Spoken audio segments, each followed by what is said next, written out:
시편 118편은 마르틴 루터가 가장 사랑하는 시편 중에 하나였습니다. 그가 그 종교개혁이라고 하는 그 무거운 과제를 완수하는 동안에 시편 46편 그리고 시편 118편을 통해서 굉장히 큰 위로를 받았습니다. 당시 부패한 로마 카톨릭으로부터 엄청난 압박을 받고 있던 루터가 면죄부 판매, 교황의 절대권위 주장, 성경보다 교회의 전통을 우위에 두는 것에 대해서 생명을 걸고 싸우고 개혁하는 그런 과제가 있었는데, 처음에는 로마 카톨릭 자체를 개혁하기 위해서 성경 중심으로, 진리 중심으로, 그리고 바르게 부패된 것들이 제대로 규정되기 위해서 로마 카톨릭을 개혁하려는 목적으로 목소리를 높였지만 그렇게 개혁될 수가 없었기 때문에 프로테스탄트라고 하는 개신교 교회가 탄생될 수밖에 없었는데, 그때 그 어마어마한, 그때 당시 종교 권력이라고 하는 건 뭐 어마어마한 권력이거든요. 그러한 그 압박감과 주는 그 스트레스와 고통 속에서 시편 118편을 붙들고 굉장히 큰 위로와 힘을 받았습니다. 그래서 이 118편 5절에 보면 이런 구절이 나오는데, 루터가 굉장히 공감했을 만한 구절이에요. 내가 고통 중에 여호와께 부르짖었더니 여호와께서 응답하시고 나를 넓은 곳에 세우셨도다 라고 되어 있어요. 그 고통 중에 이 시편의 기자가 여호와께 부르짖었다라고 되어 있는데, 여기서 이 고통이라고 하는 이 단어가 심한 압박감을 의미하는 고통이에요. 그러니까 뭔가 사지에 몰려서, 코너에 몰려서, 그리고 굉장히 그 대적들이 시편의 기자들을 이렇게 압박하는 상황, 그런 현실 속에서, 그런 어마어마한 압박감 속에서 부르짖었다는 거예요. 그래서 이게 아마 루터도 굉장히 공감했을 것 같고, 시편의 기자도 그 어마어마한 압박감들을 받는 속에서 하나님을 찾는 것이죠. 지금 같으면 이러한 압박감들을 뭐 공황장애다라고도 할 수도 있고 뭐 이렇게 할 수도 있을 텐데, 그러한 큰 압박감 속에서 하나님께 부르짖는 것이죠. 부르짖었더니 여호와께서 응답하시고 나를 넓은 곳에 세우셨대요. 그 코너로에 몰려있던 나를 주님께서 들으셔서 넓은 곳으로, 광활한 곳으로, 자유와 생명력이 넘치는 곳으로, 넓은 곳으로 세워주셨다라고 이렇게 고백을 하고 있습니다.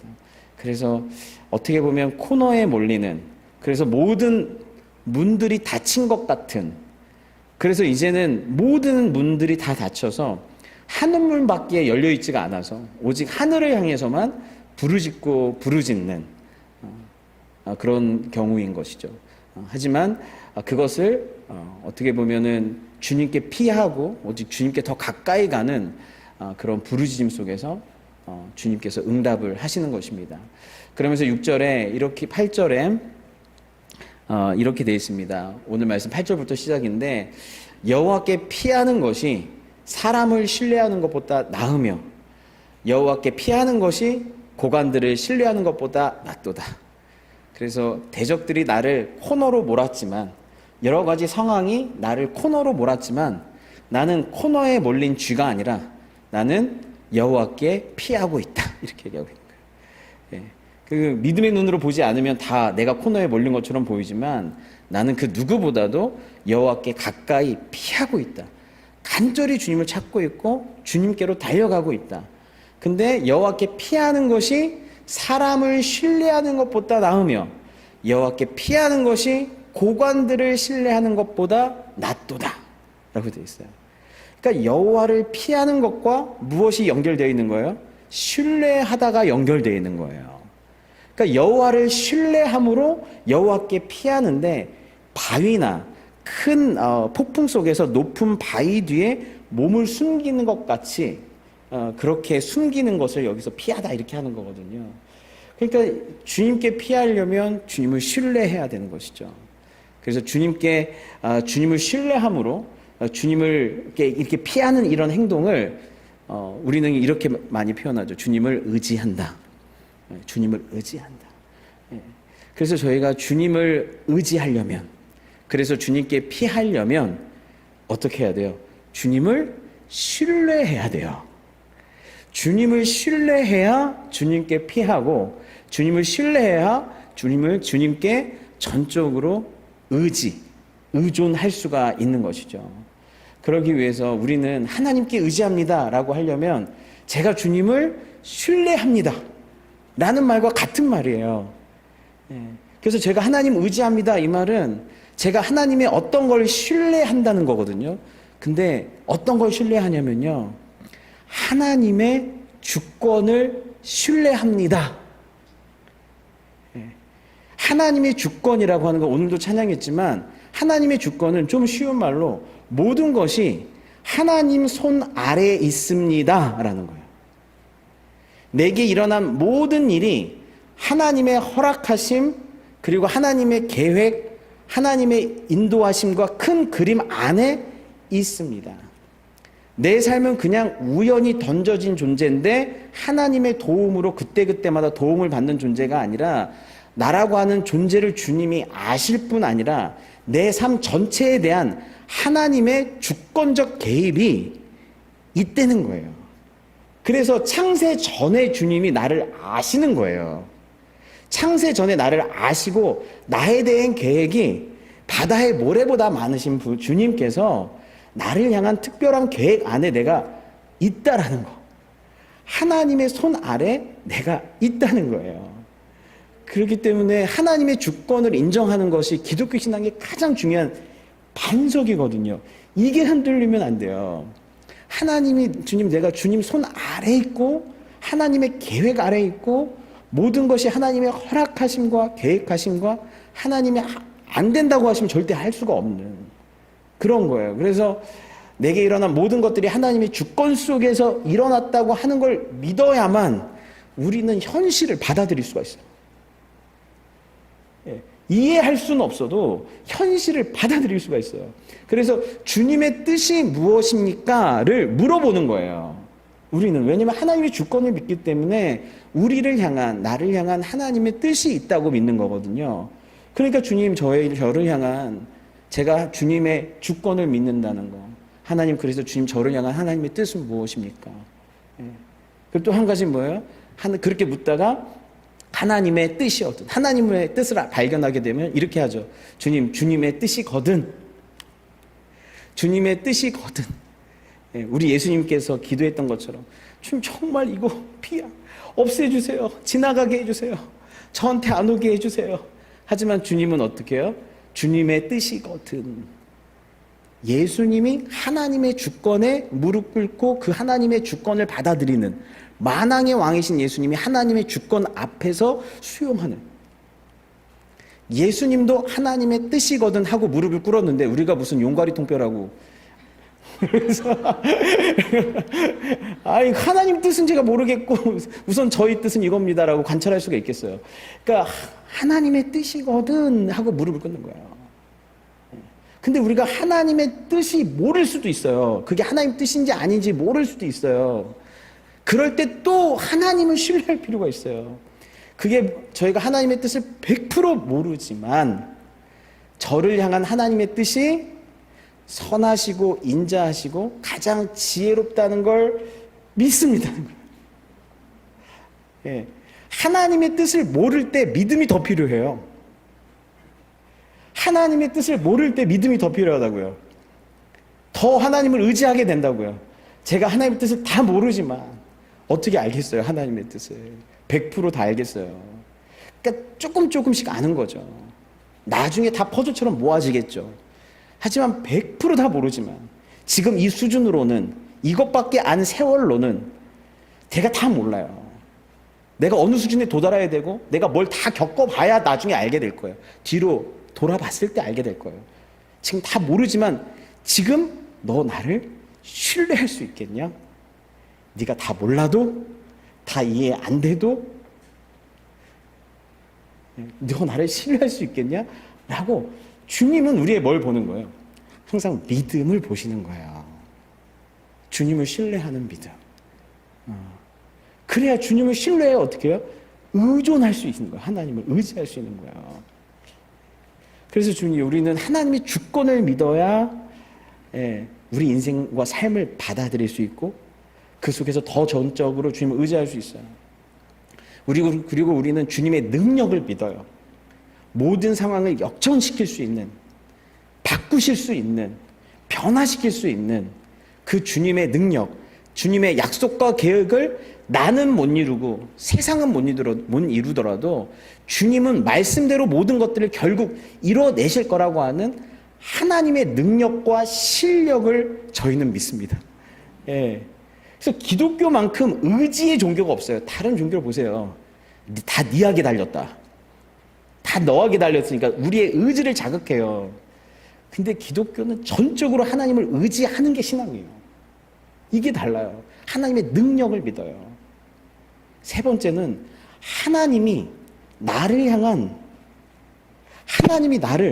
사랑하신다는 것을 믿는 거예요. 하나님이 나를 사랑하신다. 좋아하는 걸 넘어서 하나님이 나에게 인자하시고 선하신 분이시고 나를 사랑하시는 분입니다라는 걸 믿어야 여러분 하나님을 의지할 수 있어요. 하나님을 의지할 수 있어요. 예. 여러분 우리가 아무리 누군가가 실력이 좋다고 하고 능력이 있다고 해서 그 사람을 의지를 못해요. 그가 나를 향한 선의가 있어야 돼요. 나를 향한 선의가 있는 사람, 그에게는 뭐냐면 내가 잘 되기를 바라는, 내가 잘 되기를 바라고 내가 성숙하길 바라고 내가 어떤 면에서든지 내가 잘 되기를 바라는 나의 유익을 구하는 게 선이거든요. 근데 우리가 누군가를 의지하려면 그가 나한테 선의가 있다는 걸 첫 번째 확인해야 되고, 두 번째는 그가 나를 향한 책임의식이 있어야 돼요. 그러니까 책임의식과 선의가 있어야만 내가 너를 책임져야 돼 라고 하는 책임의식이 있어야만 내가 그 사람을 의지할 수 있거든요. 근데 여러분 보세요. 선의와 책임의식을 동시에 갖고 있는 사람이 누군지 아세요? 그게 부모예요. 부모는 자녀를 향한 첫 번째 선의가 있어요. 너 잘 됐으면 좋겠어. 유일하게 내 인생에서 나보다 네가 잘 되기를 바라는 사람 유일한 게 자녀예요. 그렇지 않나요? 나 2년제 대학 나왔으면 넌 4년제 대학 나왔으면 좋겠고, 나 뭘 누려봤으면 너는 그거 누렸으면 좋겠고, 내가 불행한 건 너는 행복으로 채웠으면 좋겠고, 자녀를 향한 무한한 선대를 갖고 있는 게 부모인데 동시에 뭐가 있어요? 책임의식이 있어요. 그러니까 책임의식과 선의가 있는 사람에게만 우리가 뭐예요? 거기에 기댈 수 있어요. 뻔뻔하게 막 배고프면 밥 달라고 하고 돈 떨어지면 돈 달라고 그러고 힘들면 와서 빨리 와서 간호하라고 그러고 막 내가 너한테 뭐 빚졌냐? 근데 아이들은 아는 거예요. 당신이 나를 향한 선의가 있는데 책임의식도 있다는 걸 알고 있는 거예요. 여러분 물론 자녀도 부모를 향한 선의와 책임의식이 있죠. 우리 부모님 건강하고 잘 되기 바라고 부모님 어려울 때 내가 책임지려고 하는 마음이 있죠. 근데 책임의식의 무게가 달라요. 부모가 자녀를 향해 갖고 있는 선의와 책임의식의 무게와 자녀가 부모를 향해 가지고 있는 선의와 책임의식의 무게는 달라요. 심지어 그것도 다 나눠 가져요. 큰형이 더 많이 해야지. 동생이 더 많이 해야지. 난 한 만큼 했어.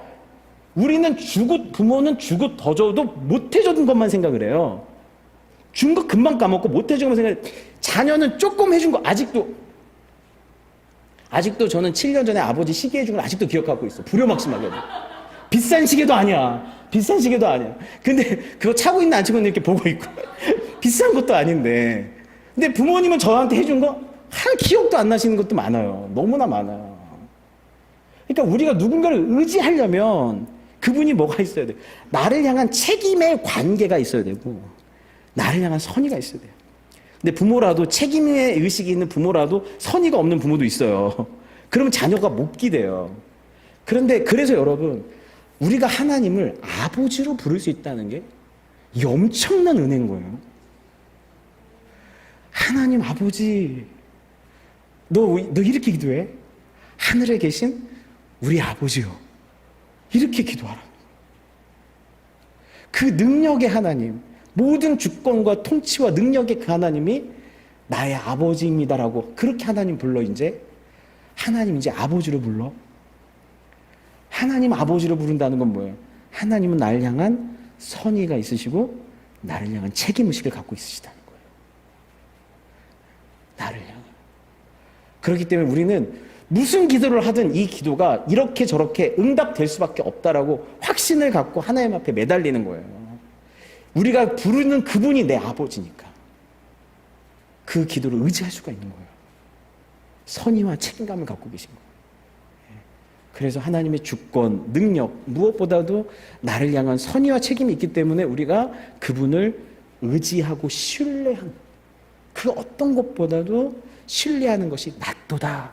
여호와께 피하는 것이, 여호와를 신뢰하는 것이 가장 나은 삶의 길이다라고 얘기를 합니다. 오늘도 우리 하나님 아버지 앞에 여러분 사랑받는 자녀로 담대히 부르짖으시길 바랍니다. 주님께서 응답하실 줄 믿습니다. 그리고 나서 10절 말씀 보면 문 나라가 나를 에워쌌으니 내가 여호와의 이름으로 그들을 끊으리로다. 이런 그 싸움이 있는데 그들이 나를 에워쌌으니 내가 여호와의 이름으로 그들을 끊으리로다. 그들이 벌들처럼 나를 에워쌌으나 가시덤불에 불같이 타 없어졌나니 내가 여호와의 이름으로 그들을 끊으리로다. 너는 나를 밀쳐 넘어뜨리려 하였으나 여호와께서는 나를 도우셨도다. 여호와는 나의 능력과 찬송이시요 또 나의 구원이 되셨도다 라고 돼 있어요. 이게 보시면 이 대적들이 시편의 기자를, 또 주님의 백성들을 에워싸요. 에워싸는데 에워쌌다라고 하는 걸 4번이나 표현해요. 에워쌌다, 에워싸고 에워쌌다, 에워쌌다. 그게 뭐냐면 어느 하나 틈이 없이 아주 촘촘하게 자기를 이렇게 둘러서 완전히 에워쌌다라고 하는 것을 보여주고 있어요. 에워쌌다. 그래서 이거를 에워싸는데 이 에워싸는 게 얼마나 이렇게 보니까 벌들처럼, 벌들이 작지만 굉장히 많은 수가 빠르고 그리고 많은 숫자로 그리고 독침을 가지고 에워싸죠. 그러니까 얼마나 두렵겠어요. 벌들이 나를 에워싸고 있고 내가 아무리 도망가도 그들이 나를 둘러싸서 나를 치려고 애쓰고 있으니까 얼마나 두렵겠어요. 근데 이 시편의 기자는 너희들이 나를 쳐서 독침을 쏴서 죽이려고 하는 것 같지만 너희들은 그냥 가시덤불에 불같이 타서 없어진다는 거예요. 한순간에 타서 없어질 거다. 그리고 여호와의 이름으로 나를 에워싼 그것들을 내가 끊어내겠다 라고 얘기를 하고 있습니다. 2가지 싸움의 기술이 나타나는데요. 하나는 그들이 나를 에워싸는 것이고 또 한 가지는 내가 그들을 여호와의 이름으로 끊어내는 일들이죠. 그래서 우리는 적군들이 주는 여러 가지 공격들이 있는데 그걸 끊어내야 돼요. 그걸 다 받으면서 그들과 싸움에서 이길 수가 없어요. 나를 공격하는 그 모든 공격에 대해서 여호와의 이름으로 끊어내고 이렇게 싸움 가운데 나가야 되는 것이죠. 근데 그러면서 동시에 우리가 기억해야 될 건 우리를 공격하는 마귀의 공격과 세상의 공격이 뭐냐면 둘러싸는 거예요. 나를 에워싸는 거예요.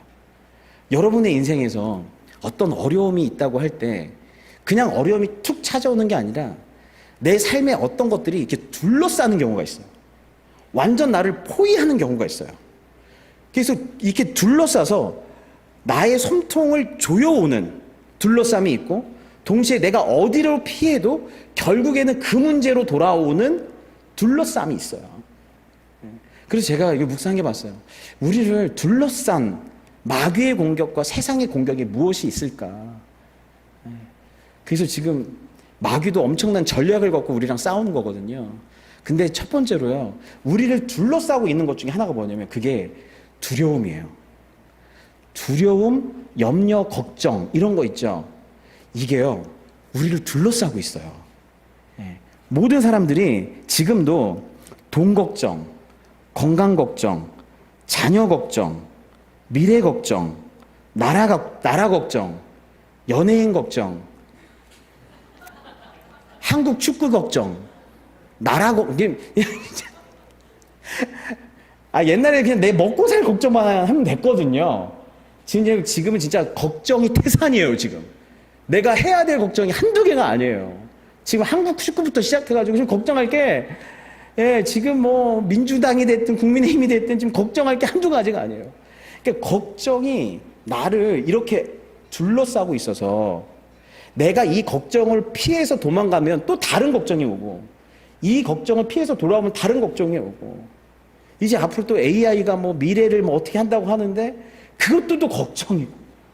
그러니까 이게 막 너무 걱정이 지금 시대처럼 걱정 많은, 옛날에 여러분들 뭐 걱정 안 했죠? 어떤 남편 만날까 걱정 안 했죠? 부모님이 다 정해줬잖아요. 무슨 직업 할까 걱정 안 했죠? 아빠 직업이 내 직업이었잖아요. 옛날엔 걱정이 거의 없었어요. 거의 없었어요. 근데 지금 처음부터 끝까지 모든 결정이 나한테 달렸다라고 하는 순간, 지금은 모든 게 다 여러분이 결정하는 대로 살잖아요. 그 모든 게 다 걱정인 거예요. 내가 바른 선택을 할 수 있을까? 사람은 선택하는 순간 가장 외롭고 고독한데 그게 다 무게거든요. 그러니까 우리는 걱정에 둘러싸여 있어요. 두 번째는 짧은 즐거움, 이 세상의 짧은 즐거움으로 둘러싸여 있어요. 그 얘기는 뭐냐면, 여러분 쇼츠라고 아시죠? 여러분 요즘에는 뭘 길게 보지도 않아요. 그러니까 제가 뭘 봤는지 한번 봤더니 1분 사이에 한 6개를 봤더라고요, 제가. 뭐를? 그게 왜 그런 줄 아세요? 쇼츠니까 10초 만에 이렇게 딱딱 올라가는 거예요. 그러니까 지금 그거 아신가요? 도파민 중독이라고 좀 아세요? 도파민 중독. 예. 마음이 심란하고 그러면 이거를 피해서, 예, 나를 자극하는 감각적인 영상들, 순간의 짧은 즐거움을 주는 영상들, 내가 도피하고 회피할 수 있는 감각적으로 즐거움을 주는, 세상의 즐거움을 주는 것들로 금방 찾을 수 있어요.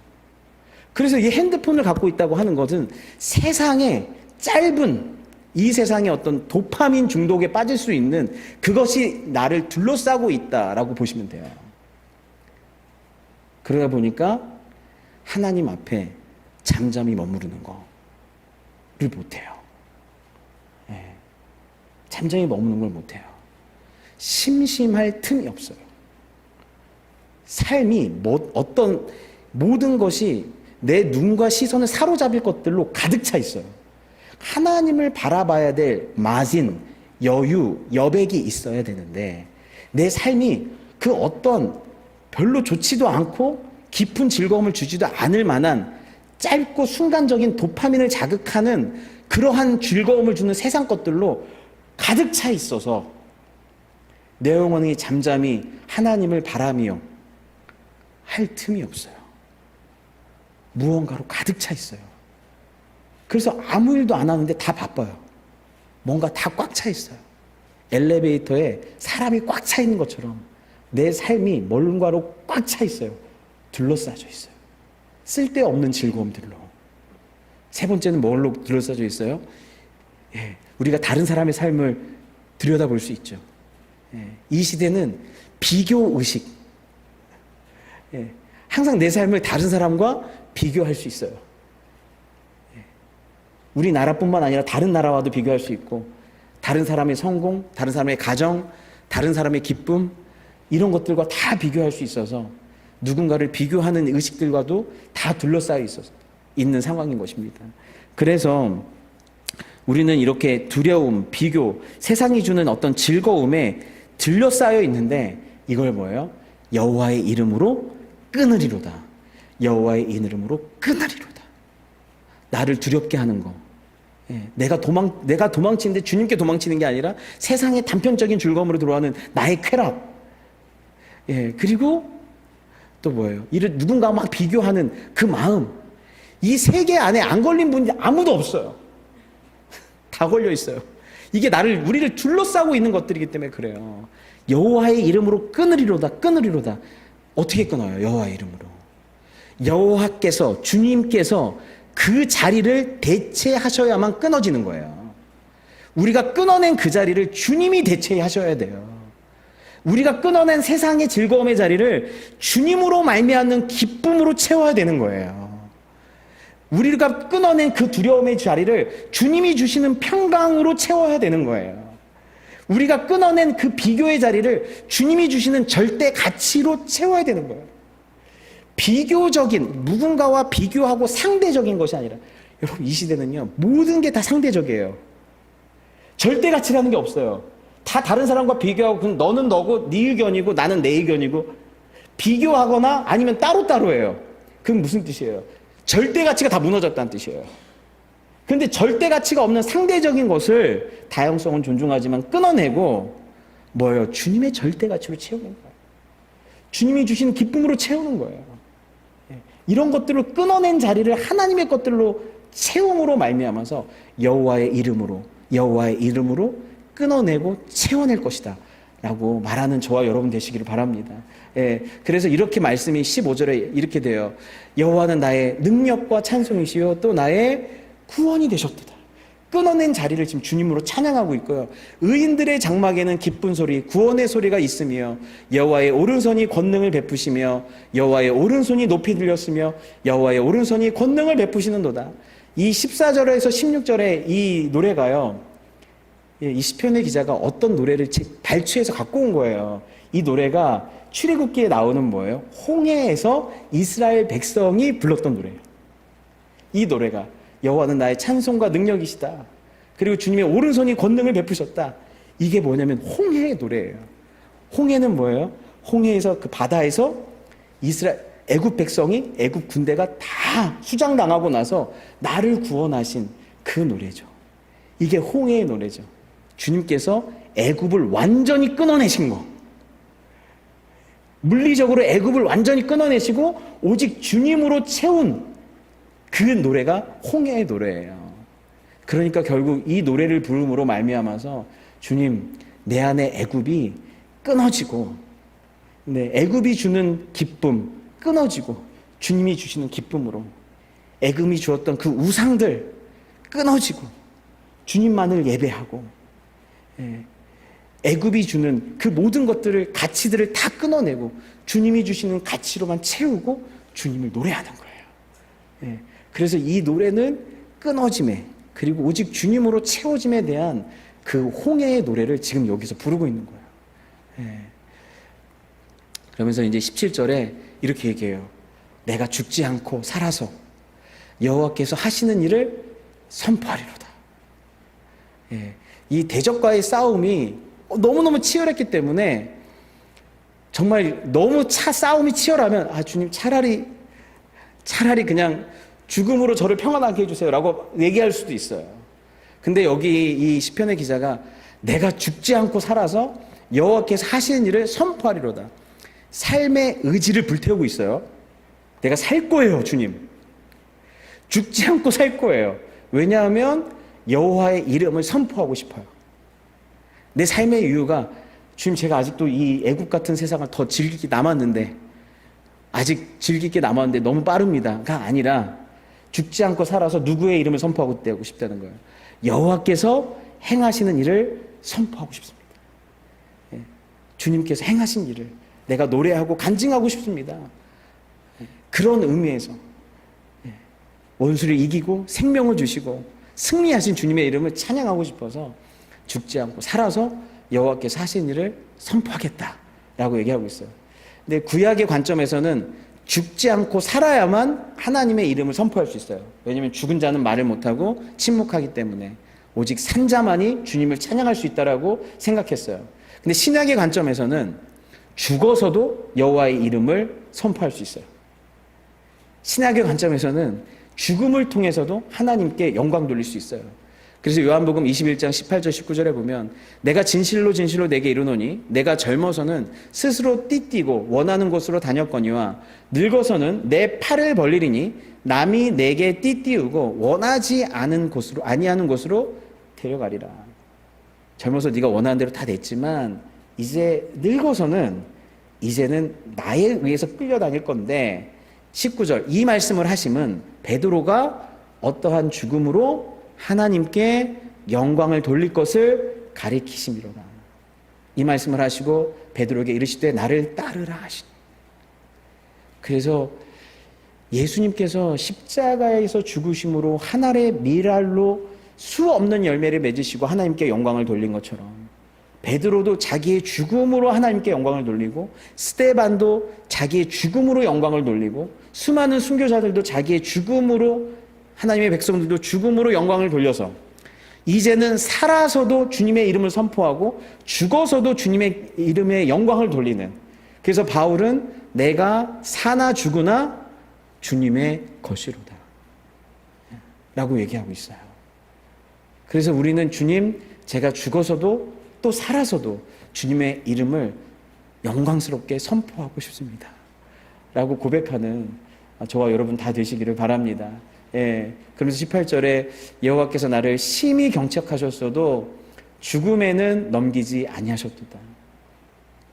그 모든 대적과의 싸움에서 여기서 굉장히 놀라운 신학적 전환을 맞이하는데요. 그 대적과 싸우는 동안에 그 시편의 기자가 어떤 걸 했냐면, 이 나쁜 놈하고 하나님 뭐 끊어내고 뭐 이렇게 싸우는 동안에 이 시편의 기자가 어떤 거를 경험했냐면, 이 속에서 하나님이 나를 정화시키고 하나님이 나의 죄와 연약함들을 들추어내서 이것을 통해 대적과의 관계를 통해서 내가 경책을 받고 있다라고 지금 얘기하고 있는 거예요. 그래서 우리가 이런 거죠. 하나님, 모든 걸 다 제가 뭘 잘못해서 이게 있습니까? 잘못해서 이게 있는 겁니까? 뭐 좋은 일이 있을 때는 제가 혹시 그런 적 있나요? 우리가 나쁜 일이 있을 때는 제가 뭐 잘못해서. 근데 좋은 일이 있을 때 하나님 제가 뭐 잘못했나요? 여러분 갑자기 돈이 막 크게 생겼어요. 그때 하나님 날 축복하셔서 감사합니다 이렇게 기도하시죠 대부분. 근데 주님, 제가 뭐 혹시 뭐 잘못한 일 있나요? 여러분들한테 좋은 일이 생겼을 때 주님, 제가 뭐 잘못했어요? 이렇게 기도하는 분이 있을까요? 근데 혹시 그렇게 기도하면 여러분 굉장히 경지에 오른 거라고 저는 확신합니다. 왜냐하면 시편의 기자는 대적과의 관계 속에서도 뭘 보는 거예요? 대적 가운데 있는 그 모습, 그들의 갖고 있는 그런 모습이 내 안에도 있다라는 것도 확인한 거고, 동시에 자기를 하나님께서 정화시키고 징계하심으로 말미암아 오히려 올바로 세우시려고 하는 것을 보시는 거예요. 보게 된 거예요. 그래서 이 대적과의 관계에서는 그를 무너뜨리고 승리하는 것 자체가 목적이 아니에요. 그건 하나님 손에서 하나님 때에 일으키는 일이에요. 중요한 건 그 대적이 한 말 중에 단 1%라도 나를 향한 하나님의 말씀이 있는가? 이 상황 속에서 하나님께서 나를 바로 세우려고 하시는 것이 있는가를 확인하는 거예요. 그래서 이 싸움 속에서 이 시편 기자가 주님께서 나를 심히 경책하셨다라고 얘기하는 건 뭐냐면, 아까 얘기한 대로 대적은 애굽 군대처럼 끊어져요. 하지만 주님의 백성은 그 모든 고난을 통해서 하나님이 자신을 세우는 거예요. 그래서 경책은 하나님의 책망이 아니라 경책은 하나님이 여러분을 세우려고 하시는 거예요. 바로 세우려고 하시는 거예요. 그래서 여러분들이 그 모든 고난을 통해서 여러분들이 바로 세워지는 그러한 축복이 있기를 간절히 원합니다. 근데 한 가지 확실한 건, 경책을 받았다고 해서 사람이 확실하게 세워진다, 확실하게 세워지지 않는다. 않는다는 거예요. 네. 잘못한 거를 정확히 지적해서 너 이거 잘못한 거야 라고 해서 정확히 잘못을 진단해서 그 사람이 잘못을 깨닫는다고 해서 그 사람이 잘못을 고칠 수 있다 없다, 이게요 안 돼요. 제가 자기개발도 많이 해보고 목회도 많이 해보니까 인간은 뭐 고쳐 쓰는 게 아니라 이런 거 있잖아요. 그러니까 뭐냐면 진짜 어떨 때는 제가 막 보일 때가 있어요. 이거 고치면 이 사람 진짜 된다 말해주잖아요. 더 악화되는 거 봐. 더 악화돼. 와, 예, 저 자신도, 제가 제 자녀를 볼 때도 그렇고 저 자신을 볼 때도, 저희 아시다시피 여러분 사모님들이 얼마나 저희 남편들의 잘못을 정확하게 100% 알고 있습니까? 예? 그거를 진단하고 매일매일 아침마다 새롭게, 예? 아침마다 새롭게 또 새롭게, 예, 그 진단명을 알려주고 이렇게 해보라 저렇게 해보라 해도 안다고 경책 받는다고 고쳐지는 게 아니에요. 그냥 깨닫는 거예요. 굉장히, 나는 알아도 안 되는구나. 이게 바로 의인은 없나니 하나도 없다는 뜻이에요. 알아도 안 되네. 이게 바로 의인은 없나니 하나도.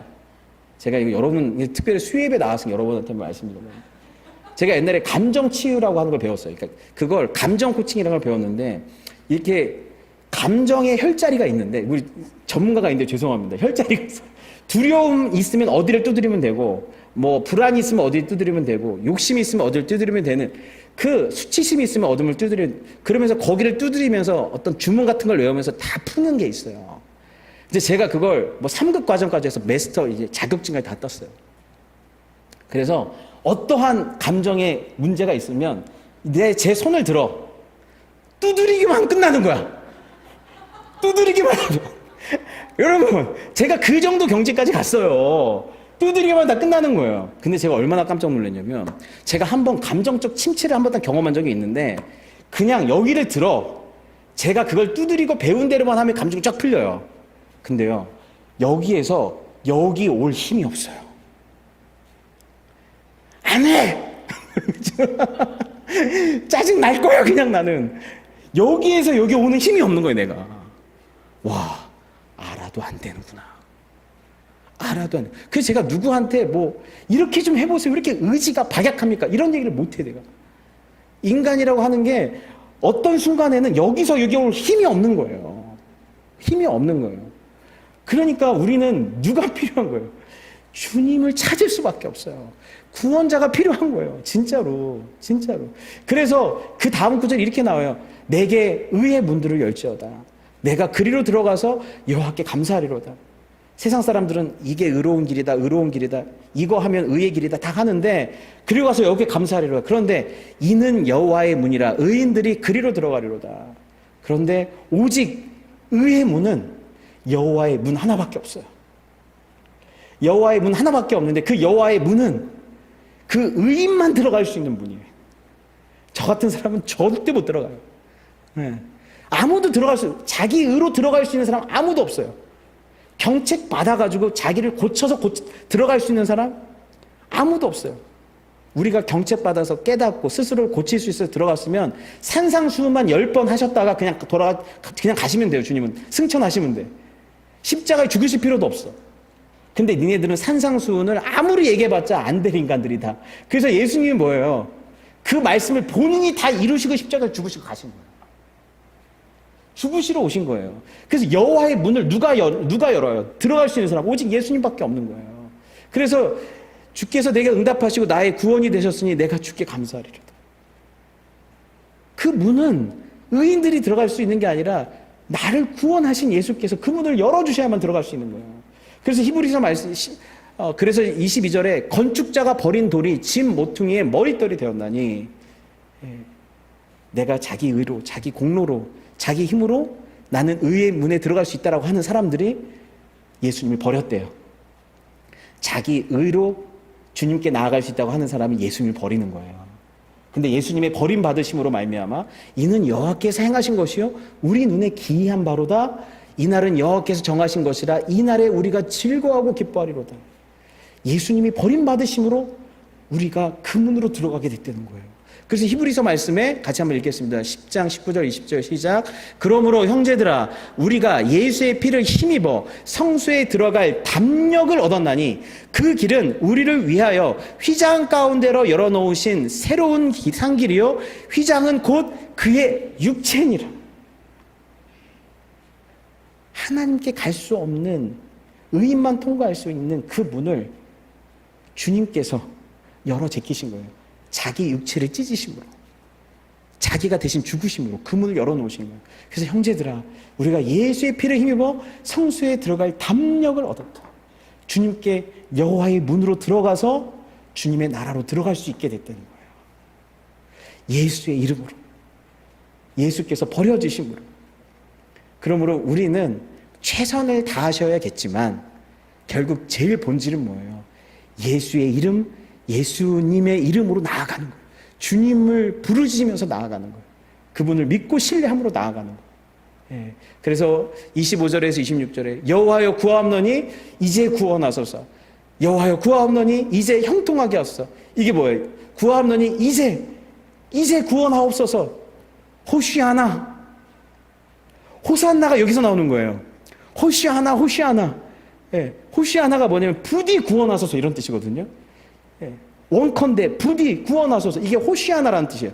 호산나 이렇게 부르죠 저희가. 여호와의 이름으로 오시는 자가 복이 있으며, 주님이 오셔야 된대요. 여호와의 이름으로 오시는 자, 오신 자, 그리고 앞으로 오실 분. 그래서 예수님의 이름은 오시는 자예요. 그래서 이 여호와의 이름으로 오시는 자가 뭐 처음에는 뭐 왕에 대한, 아니면 승전을 하는 뭐 군대 장관의 그런 의미로 여호와의 이름으로 했다가 나중에는 메시아를 향한 별칭으로 이 이름이 바뀌어요. 메시아, 그분은 어떤 분이냐? 여호와의 이름으로 오시는 자. 이미 오신 분이시고 장차 오실 분, 그분을 향해서 호산나 부르짖을 수밖에 없는 거예요.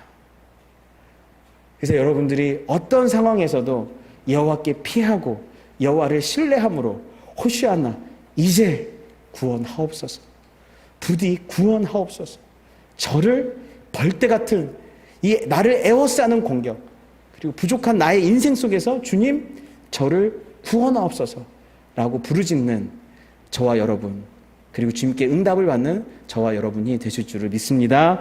같이 기도하겠습니다.